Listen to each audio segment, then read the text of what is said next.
So lastly, we get to charging power.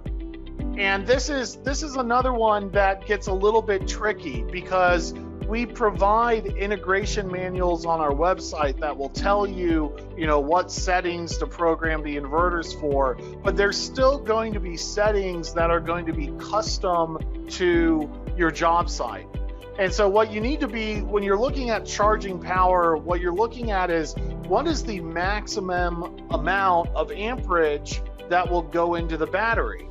So almost the opposite of looking at the discharge rating of the inverter and the discharge rating of the battery, you need to say, hey, I have 2 eVolts, and each eVolt is capable of 180 amps. And so my maximum charge rate of it is 360 amps. And so if I have a 100 amp charge controller and another 100 amp charge controller and a 100 amp inverter, all 3 could be on at the same time, and that's not a problem. So in the off-grid setting where you have very large battery banks, you're not too concerned about having lots of charge controllers and lots of inverters, because you also have lots of batteries.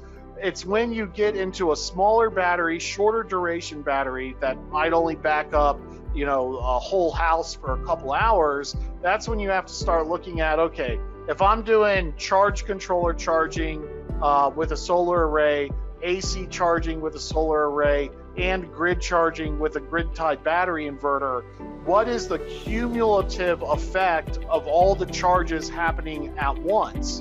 And you could say, well, I want to charge either from my charge controllers or from my battery inverter. But the question is, so do you have it programmed to prevent the 2 resources from contradicting each other?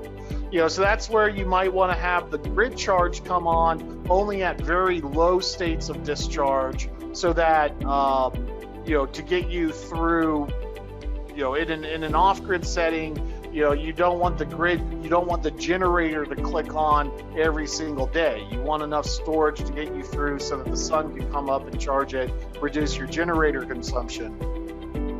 But the concern is when you're grid tied, if you make it all the way to 4 or 5 a.m. and then the grid says, okay, your battery's depleted and I need to turn on and charge, and you start charging with your grid side, and then the sun comes up and your charge controllers go on full blast, could that result in an overcharge situation?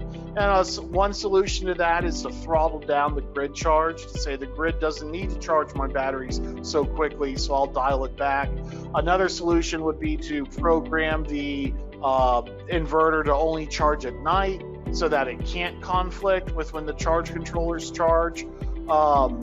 In fact, wind, our renewable energy cousin, is a little bit more difficult to integrate into the systems because it is so unknown and unmanaged on when the wind is going to blow and how fast those bursts are going to be. Whereas something like solar charging, you can assume that that's only going to happen during the day. You can program the grid charge to only occur at night, and that will buy you a little bit more wiggle room.